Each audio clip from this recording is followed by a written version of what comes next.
starts off with the 1844 elections, where it's a three-way presidential election between Polk, Clay, and Van Buren. Van Buren. I'm just gonna call him VB because I can't pronounce his name. VB was against the annexation of Texas, so he loses. Polk wins.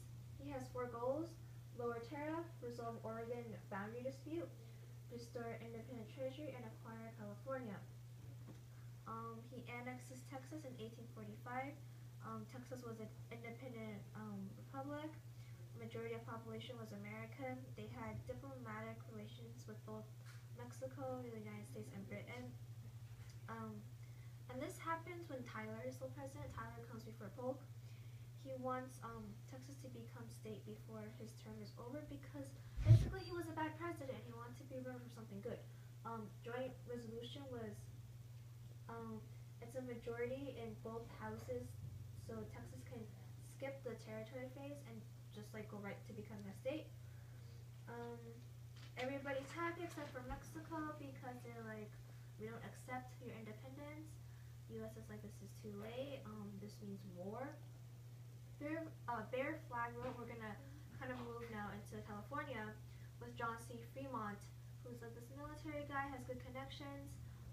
He's like manly and like yeah. Anti-slavery. Polk encourages him and like a group of armed men to go to California, stir up some trouble. They do. They have revolts, but the Mexican government is too powerless to stop. But they still get pissed off at America. No war on the United States yet, but this is called the Bear Flag Revolt because the flag of the California Republic is there. And the Polk then gets California, and was that one of his goals? Huh? Was that one of his goals? Yeah, to acquire California. Yeah. Okay. Oregon dispute. Both United States and Britain shared Oregon. Willamette Valley is discovered, so Americans of course pour in. Americans want Oregon as a state because Texas is a slave state, so they want Oregon as a free state. Polk doesn't really want to go to war, so he tries to be friendly towards Britain while at the same time pushing to get Oregon as a state, and he does. And the Mexican War, 1846 to 1848, Texas is now a state. Mexico and Texas have like issues about the border of Texas, because if they split it by the Rio Grande, then U.S. will get New Mexico too, which they don't want.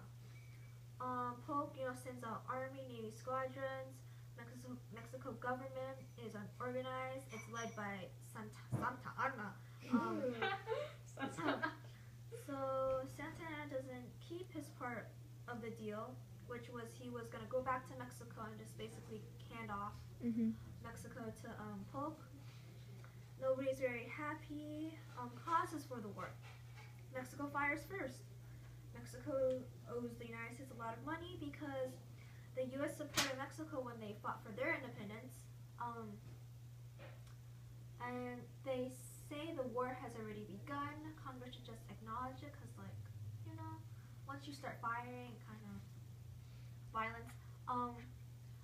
So Mexican claims of war. U.S. took Mexican territory. They don't consider the Santa Anna Treaty illegal because, of course, the United States captured Santa Anna and had to, like, by gunpoint. He was like, oh yeah, I'll give Texas to you. Well, they didn't count that. Congress approves war. Polk approves war too. Wilmot Proviso.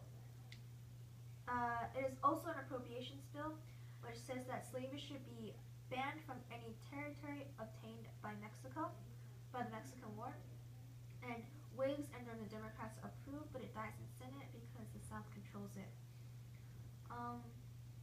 And this fans the war focus onto slavery because most of the people in the army are from the South, so they wanted this to be like a slavery kind of war effort.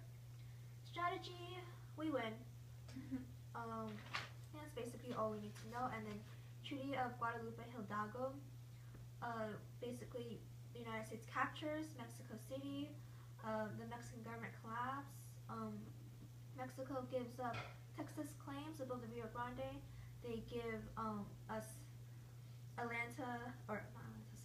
California, and New Mexico, and the U.S. pays Mexico $50 million just cause we can do it. And results of the war costs a lot of money. A lot of people die. Creates two popular Whig generals who would run for president, and Manifest Destiny is partially realized. Hulk leaves and he is happy. Because he achieved all 4 of his goals. Huh? Because he achieved all 4 of his goals. Pre-compromise of 1850, a lot of problems. Gold rush caused California to qualify as a state. Is it free state, slave state? We don't know yet. Fire eaters, Southerners who are threatening succession. Nativism, it rises, again kick non-American people out. Issues over runaway slaves because the Underground Railroad was at its peak. Compromise of 1850. Douglas gets people to pass individual parts and then puts the parts together.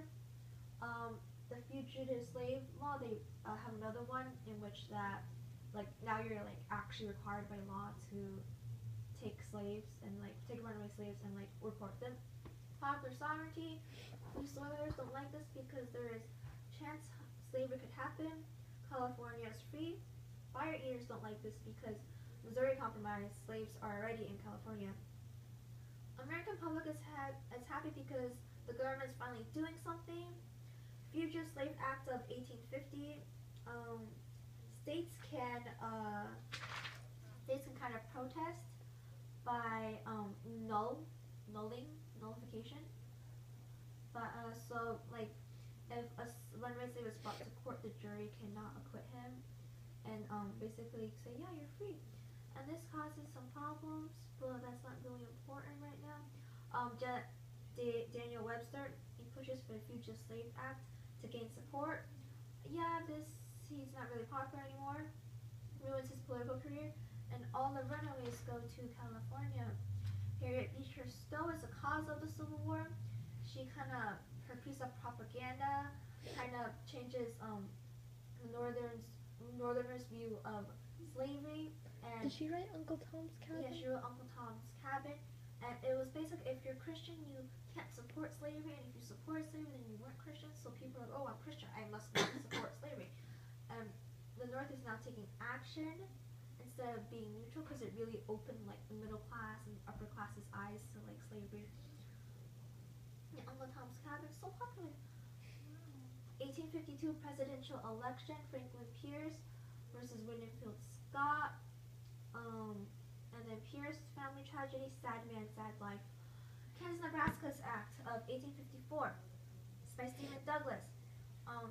It was basically unorganized land. He wanted to organize it. He opened land up to the possibility of becoming slave states because he wants Congress to approve of this. So Kansas is settled. It's split by sections, and Bleeding Kansas comes where two sides rush against the border ruffians, and sorry, my notes are kind of weird now. I just flipped the wrong section. Border ruffians, and then the pro-slavery people, and they fight a lot. I'll get to John Brown in a while. Slave power conspiracy. Yes, there probably is one. That's not really important. Conflict begins when the anti-slavery people are killed by the pro-slavery. This goes back and forth. Border ruffians are the people for slavery, and they are fighting the free soilers, who are the people coming in from the north and actually staying there, and they are against slavery. Because Bleeding Kansas is violent, there's fights in Congress about it. Some people think that Kansas is very mean. Some people think that they have a right to do this. But most people don't see Kansas suiting slave labor because the frontier is north, shorter growing season. Missouri is neighbor to Kansas. If Kansas is free, then Missouri is surrounded by free states, which is why the border ruffians were we gotta make this a slave state. Let me see, territorial government. Kansas has two governments, the Topeka Constitution and the Lecompton Constitution. Topeka was saying that, Kansas should be a free state. Lecompton was saying it should be pro-slavery, and Lecompton is the one that the government recognizes. Election of 1860, 4 candidates. First time there was 4 candidates. Abe Lincoln, Stephen Douglas, Breckinridge, John Bell. Abe wins. Yay, go him. Sorry, it's a bit. Don't worry. And then they say that Lincoln's election is considered a revolution of 1860. So as a counter-revolution in 1861, the South response to his election is to succeed.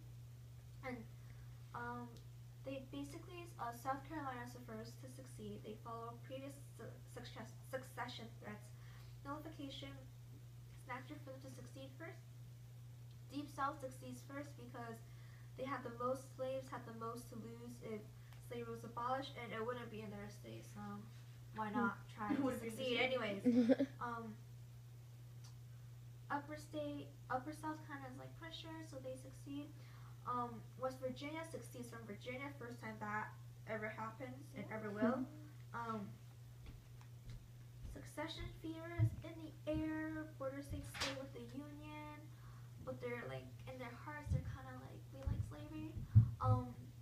South succeeds. They join a confederacy, friendship of states. States have more power at the expense of the national government.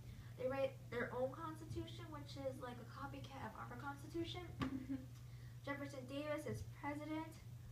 South was divided into 3 categories: cooperationalists, ultimatists, and conditional unionists. And is succession constitutional? The Constitution doesn't say anything about this topic, probably because they never imagined this. The South says they're a falling spirit of 1776. The revolutionary argument is like it's the natural right of people to like have a revolution, and like we're not rebelling, we're just having a revolution. States compact theory. States' rights are put above federal government's rights. States exist before a constitution, and they agree to the contract when they sign the Constitution. So they're treating the Constitution as a contract.